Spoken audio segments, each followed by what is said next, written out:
Luahan goblok ah. Ya sabar tai. Lu lambat ah. Ya tar dulu ah. Elah. Cepetan nih. Ya sabar ngapa?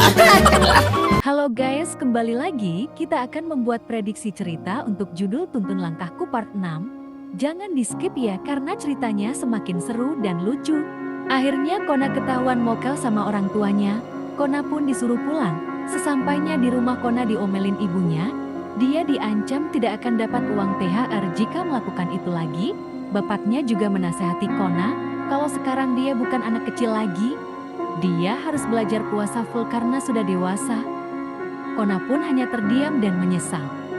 Dia mengatakan kalau ini dia diajak dia berjanji tidak akan melakukan itu lagi. Kalau sekali lagi seperti itu, Kona bakal diusir dari rumah sama ibunya. Ibunya sangat kecewa dengan Kona, begitu juga dengan Pak Badut, tidak tahu mau bilang apa ke Kona. Sementara itu Bang Topan dan Neng Aziza sudah sampai di rumahnya Aziza. Bang Topan pun izin pamit karena harus mandi dulu. Neng Azizah pun tersenyum dan bergegas menuju abinya. Kemudian Neng Azizah menyerahkan proposal ke abinya yang sudah ditandatangani oleh Bang Topan. Pak Haji berkata kepada Azizah, "Kemana sepeda listriknya nak?" Neng Azizah berkata sepedanya di rumah Pak Rungkat sedang dicas. Nanti akan diantar oleh Piot kalau sudah penuh. Kemudian Neng Azizah menceritakan kepada abinya kalau Pak Rungkat menarifkan biaya belajar syalat Bang Topan. Azizah mengatakan kasihan Bang Topan, pas mau belajar malah dia pala. Mendengar itu Pak Haji hanya tersenyum kemudian menyuruh Azizah menelpon Pak Rungkat untuk datang ke masjid segera.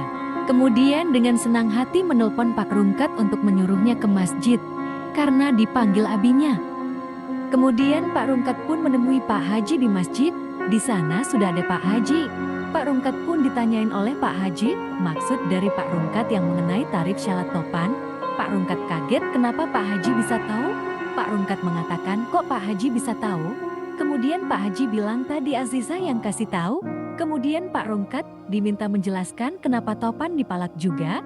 Pak Rungkat pun menceritakan kalau saat ini dia belum ada uang, jadi terpaksa menarifkan Topan. Pak Haji mengatakan kalau kamu harus ikhlas mengajarkan orang syalat, karena nanti akan menjadi amal jariyah. Pak Rungkat pun mengangguk, dia disuruh mengembalikan uang dari Bang Topan. Tapi Pak Rungkat bilang, belum dikasih sama Bang Topan. Pak Haji hanya tersenyum, kemudian Pak Haji memberi Pak Rungkat sejumlah uang, dan mengatakan jangan pernah minta tarif, kalau butuh apa-apa bisa langsung menemuinya. Datang saja ke rumah nanti saya kasih makanan kata Pak Haji. Pak Rungkat yang mendengar itu pun tersenyum dan meminta maaf kepada Pak Haji dan tidak akan mengulangi lagi. Dia berjanji akan ikhlas mengajarkan Bang Topan sholat. Pak Haji kemudian bertanya, kenapa Topan sudah dewasa gitu belum bisa sholat? Dan Pak Rungkat menceritakan masa lalu Topan yang dulunya seorang mafia. Dia belum pernah belajar agama sedikit pun. Mendengar itu pun Pak Haji kasihan dengan Topan. Dia minta tolong ke Pak Rungkat untuk menelpon bapaknya dan disuruh datang bersama Topan ke rumahnya sekarang. Kemudian Pak Rungkat menelpon bapaknya Topan. Mendengar undangan dari Pak Haji, bapaknya Topan pun langsung bersiap bersama Topan menuju ke rumahnya Pak Haji. Topan disuruh ganti baju dan segera menuju ke rumah Pak Haji karena biasanya ini panggilan darurat.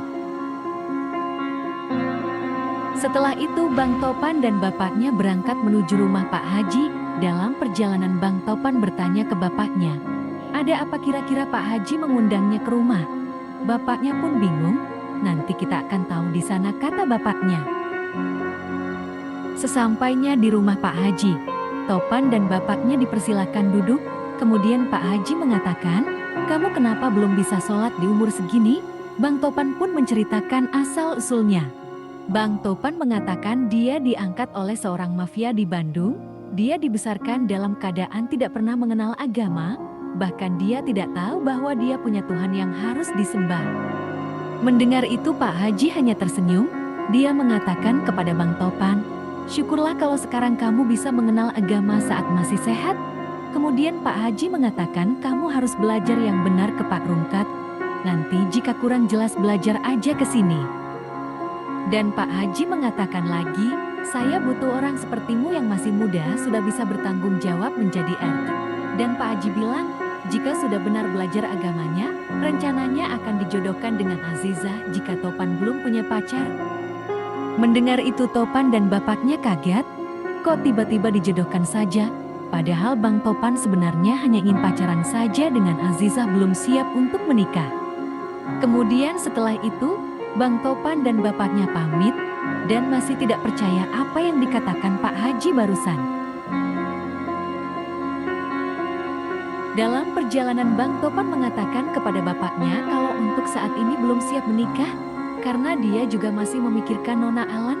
Bapaknya pun mengatakan, semua terserah lu Pan, kan elu yang ngejalanin bukan gue.